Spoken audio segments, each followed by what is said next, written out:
En bientôt 20 ans de carrière, c'est la première fois que je voyais une astuce comme ça sur le mix des voix. Salut, c'est Étienne Tremblay de la machine à mixer. Aujourd'hui, les amis, je vais vous montrer une astuce que j'ai vue dernièrement dans une session d'un client que j'ai mixé il y a quelques semaines. C'est une reprise de Miss Jackson. C'est fait par un artiste qui s'appelle Von Carmen. Puis, j'avais jamais vu ça en bientôt 20 ans de carrière. Puis, quand il m'a envoyé les pistes, j'étais vraiment dubitatif. Puis, en contexte, ça fonctionne super bien. Je vais vous faire écouter un extrait. C'est des voix, dans le fond, qui ont été vocodés, qui ont été passés dans un vocoder. Puis je vais vous montrer dans quelques instants c'est quoi la petite astuce qu'il a faite qui fonctionne vraiment bien en contexte, là.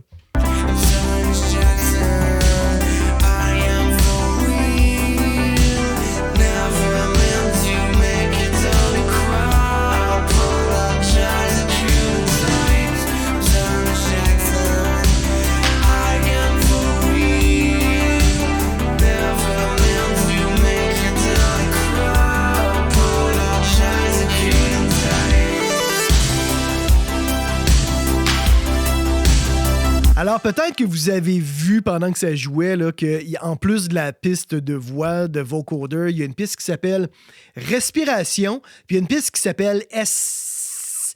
C'est que dans le fond, il a mis sur deux pistes séparées des respirations qui sont pas traitées par le vocoder et une piste de S. Là, je vais mettre des guillemets parce qu'en réalité, c'est comme la voix originale, sans traitement, avec toutes les fréquences filtrées pour garder vraiment que les hautes fréquences, que les sibilances. Puis quand on les mélange avec la voix originale en contexte, ça fonctionne vraiment bien. Je vais muter ces deux pistes-là, puis je vais vous faire écouter juste un petit extrait des voix vocodées sans les respirations et les S.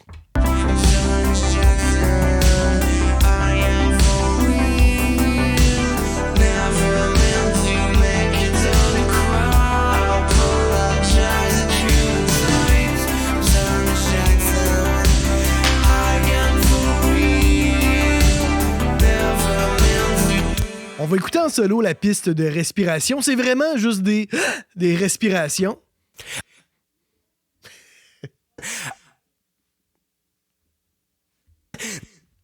Et la piste de S, comme je vous disais, c'est vraiment les hautes fréquences de la piste originale, là.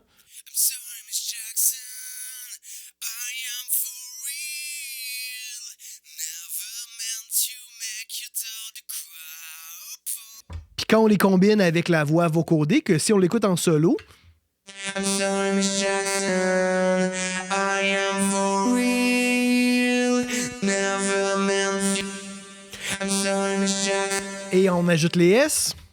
I'm sorry, Miss Jackson, I am for real, never meant to make you tell the crowd. Apologize a trillion times. I'm sorry, Miss Jackson, I am for real.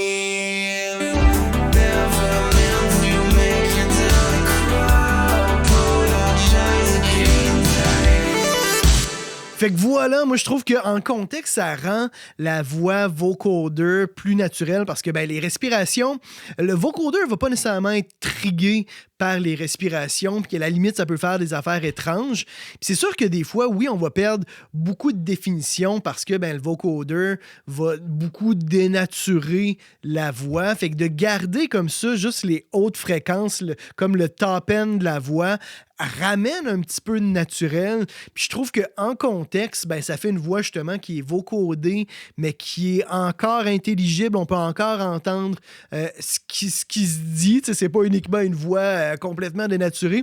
Fait que j'ai trouvé ça vraiment intelligent comme trick. C'est pour ça que je voulais vous le partager, parce que moi, j'avais jamais vu ça en bientôt 20 ans de carrière. J'avais jamais vu quelqu'un séparer comme ça la respiration puis les S. J'en avais discuté avec l'artiste, puis je pense qu'il a vu ça dans une vidéo d'un mix d'un autre artiste. En tout cas, je me souviens plus exactement c'est où qu'il a vu ça, mais bon, c'est un trick qu'il a vu ça ailleurs. Fait que c'est pas la première personne à faire ça, mais moi, c'était très certainement la première fois que je voyais ce trick-là. Si jamais vous faites des voix avec vocoder, ça peut très certainement vous aider. Puis même si vous faites des fois des voix un peu dénaturées, pitch shiftées, avec certains effets vraiment particuliers, Il y a quelque chose quand même à en tirer, je trouve, de des fois blender les hautes fréquences de la voix non dénaturée et à la limite de rajouter des respirations. Parce que les respirations, ça, j'en ai déjà parlé dans le passé. Hein. Moi, c'est très rare que j'enlève complètement toutes les respirations sur une voix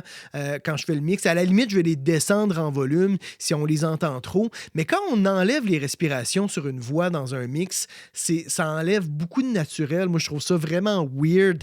Fait que c'est pour ça que je les laisse généralement. Puis si jamais elles sont trop fortes, on les descend en volume. Ou à la limite, s'il y en a une qui est vraiment sifflante, je prends une respiration ailleurs puis je la ramène sur la... Je remplace la respiration qui, disons, va sonner comme si la personne faisait de l'emphysème, là. Fait que bref, mais on va quand même laisser les respirations, mais comme ça, placé comme ça sur des pistes séparées, moi, je trouve ça vraiment très astucieux comme astuce et je voulais vous la partager. Fait que voilà, j'espère que vous avez apprécié cette petite astuce sur le mix des voix. Mettez un petit pouce bleu et abonnez-vous à ma chaîne YouTube. Et dans tous les cas, les amis, on se retrouve la semaine prochaine. C'était Étienne Tremblay pour La Machine à mixer.